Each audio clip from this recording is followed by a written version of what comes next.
আপনি কি আপনার বাচ্চাকে দান করা শেখাচ্ছেন? আপনি কি আপনার বাচ্চাকে দিয়ে কাউকে কোনো কিছু দেয়া শেখাচ্ছেন, গিফট করা শেখাচ্ছেন? যদি না শিখে থাকেন তাহলে এই ভিডিওটা আজকে আপনার জন্য।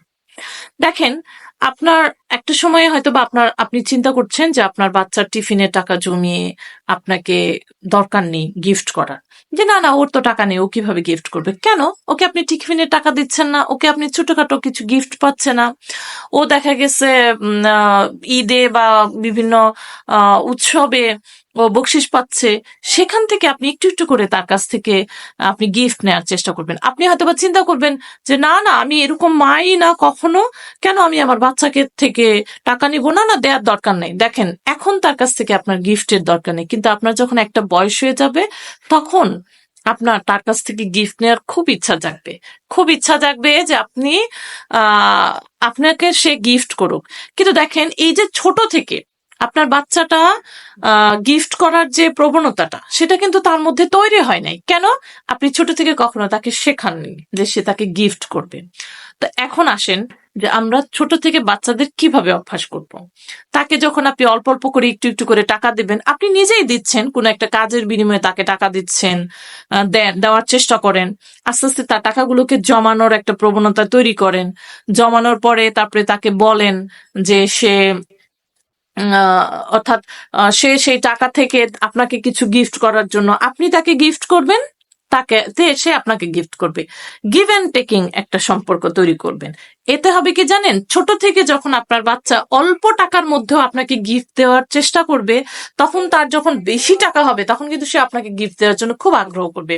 মায়ের জন্মদিনে, বাবার ম্যারেজ ডেতে, বাবার জন্মদিনে গিফট করবে। যখন সে ইনকাম করবে তখনও কিন্তু তার মনে থাকবে যে আচ্ছা আমি তো 2 বছর আগে বা 5 বছর আগে আমি তো আমার মাকে গিফট করতাম, ঠিক আছে, মারে খুশি করার জন্য কি করা যায়, তাহলে মার জন্য একটা গিফট কিনি। এই যে গিফটের অভ্যাসটা, এই যে আপনি অল্প অল্প করে তার কাছ থেকে নিচ্ছেন, এটা কিন্তু স্বার্থপরতা নয়। আপনি হয়তো বা ভাবতে পারেন যে এটা অনেক বড় স্বার্থপরতা হবে, সে এখন ছোট, তার কাছ থেকে কেন আমি নিব? সে যখন 20 টাকা জমাবে তার কাছ থেকে আপনি 2 টাকা নেওয়ার চেষ্টা করবেন। এই চেষ্টাটাই কিন্তু একটা সময় আপনার বাচ্চাকে বিশেষ করে বাবা মাকে গিফট করার জন্য, এবং আপনি শুধু নিজে নয়, আপনি অন্যদের ক্ষেত্রেও আপনি এটা দিতে পারেন। অন্যদের ক্ষেত্রেও যে তুমি অমুককে দাও, তমুককে দাও, এবং যে গরিব লোকদেরকে সহযোগিতা করার জন্য তাকে আপনি কিছু টাকা দিবেন যাতে তাকে দিয়ে দেয়। রাস্তা দিয়ে আসার সময় আপনি তাকে দিয়ে গরিব লোককে দান করাবেন এবং ভালো ভালো অভ্যাসগুলো তার মধ্যে গড়ে তুলবেন। দেখবেন যে সে একটা সময় আপনাকে গিফট করবে, মানুষকে দান করবে, আপনার কোনো কিছুর প্রয়োজনের আগেই সে আপনাকে খুশি করবে। তো এটা আমরা অনেকে বুঝি না। আমরা মনে করি আমাদের এখন দরকার নাই, কিন্তু যখন আপনি বয়স হবে, যখন আপনার ছেলে মেয়ে অনেক বড় হয়ে যাবে, তখন আপনার গিফটের দরকার হবে। তখন অনেক বাবা মা কিন্তু একটা কষ্ট করে যে আমার ছেলে কোনোদিন আমাকে আমার প্রয়োজনের বাইরে কোনোদিন আমাকে কোনো একটা গিফট করার প্রয়োজন মনে করে না। একটা সময় যখন আপনার আসলে সঙ্গী থাকবে না, আপনার আশেপাশে কোনো বন্ধু বান্ধব থাকবে না, আপনাকে কেউ দেয়ার থাকবে না, তখন আপনার ছেলে মেয়ের কাছ থেকে নেয়ার খুবই ইচ্ছা জাগবে। সেই ইচ্ছার জন্য আজকে থেকেই ছেলে মেয়েকে শেখান যে আপনাকে তার অর্থ থেকে গিফট করতে হবে। 5 টাকা থেকেই আপনাকে 2 টাকা দিতে হবে। এই অভ্যাসটা আপনি যখন করবেন, একটা সময় এটা আপনার জন্য একদম আশীর্বাদ হিসেবে হবে। আপনি আজকে আমার কথাটা চিন্তা ভাবনা করে দেখেন যে আপনি ছোট থেকে যখন বাচ্চাকে গিফট করার অভ্যাস করাবেন, দান করার অভ্যাস করাবেন, সেই বাচ্চার মধ্যে কিন্তু গিফট করা এবং দান করার অভ্যাস বড় হলেও থেকে যাবে। আমরা ছোট সময় যা শিখি, বড়বেলায় আমরা তাই শিখি।